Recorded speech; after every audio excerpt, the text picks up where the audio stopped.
পরকীয়া প্রেমের টানে শ্বশুরের হাত ধরে বাড়ি থেকে উধাও বৌমা। ঘটনাটি ঘটেছে ঝিনাইদহ জেলার শৈলকুপা উপজেলার মির্জাপুর ইউনিয়নের সাধুখালী গ্রামে।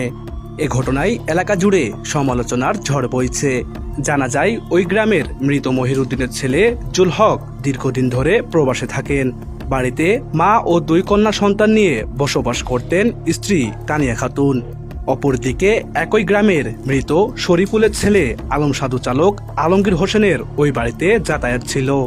আলমগীর সম্পর্কে তার চাচা শ্বশুর হন। সেও 2 ছেলে সন্তানের জনক। এক পর্যায়ে তাদের মধ্যে পরকীয়া প্রেমের সম্পর্ক গড়ে ওঠে। তাদের সম্পর্ক গত 1 বছর ধরে এলাকাবাসীর চোখে পড়লে বিভিন্নভাবে তাদেরকে নিষেধ করা হয়। একবার তাদের হাতে নাতে ধরলেও গ্রামবাসী মীমাংসাও করে দেন। শেষ পর্যন্ত গত 7 জুন সকালে ওই চাচা শ্বশুরের হাত ধরে পালিয়ে যান তানিয়া খাতুন। 4 দিন পেরিয়ে গেলেও এখনো বাড়ি ফেরেননি তারা। এলাকাবাসী জানান, 2 দিন আগে তারা বিয়ে করে ফেলেছেন। এর আগে এই আলমগীর দীর্ঘদিন যাবৎ এই বাড়িতে আসা যাওয়া করে। চাচা শ্বশুর হিসেবে মানে এই জুরুলির বাপের হচ্ছে মামাতো ভাই। তো এর আগেও এই ঘটনা ঘটিয়েছে, তখন নিয়ে আসা হয়েছে বা এরা নিয়ে গেছে এই কর্তৃপক্ষ বা এদের আমাদের গ্রামে যারা ওই ছেলের পক্ষের মণ্ডল মাতব্বর আছে তারা এসে তুলে দিয়ে গেছে। তো এখন জুরুলের এই বাড়িতে যে আলমগীর দীর্ঘদিন আসে, আজকে কালকে না, এবং সে বিভিন্ন সময় আমরা এলাকাবাসীর পক্ষ থেকে সামরিকভাবে প্রতিবাদ করেছি, মৌখিকভাবে, কিন্তু তাতেও কোনো কাজ হয়নি। এবং নিয়ারেস্ট মনে হয় মাসখানিক আগে আর একবার ঘটনা ঘটিয়েছে। সেই ঘটনা জানাজানি হওয়ার পরেই ফেসবুকে একটা পোস্ট করা হয়।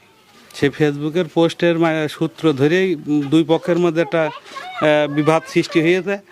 তারপরে দেখা যাচ্ছে যে ক্রমান্বয়ে এটা খুব আরও গভীরতার নেয়। এবং যেদিনে ঘটনা ঘটে সেই দিন আমি শুনলাম যে ও বিদেশ থেকে কিছু নগদ টাকা পাঠাচ্ছিল এবং কিছু টাকা ব্যাংকে ছিল। সেই টাকাগুলো সবই নিয়ে সে ওই আলমগীরের সাথে চলে যায়।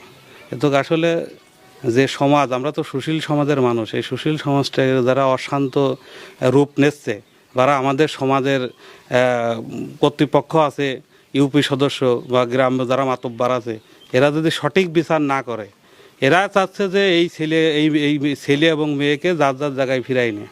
কিন্তু বারবার একটা মেয়ে এই ঘটনা ঘটবে, বারবার একটা ছেলে এই ঘটনা ঘটাবে, আর আমরা সেটাকে প্রতিবাদ না করে যাদের সাপোর্ট করছি, এটা আমি ব্যক্তিগতভাবে এর প্রতিবাদ জানাই। এই বিষয়টা আমরা আজ থেকে দীর্ঘ 1 বছর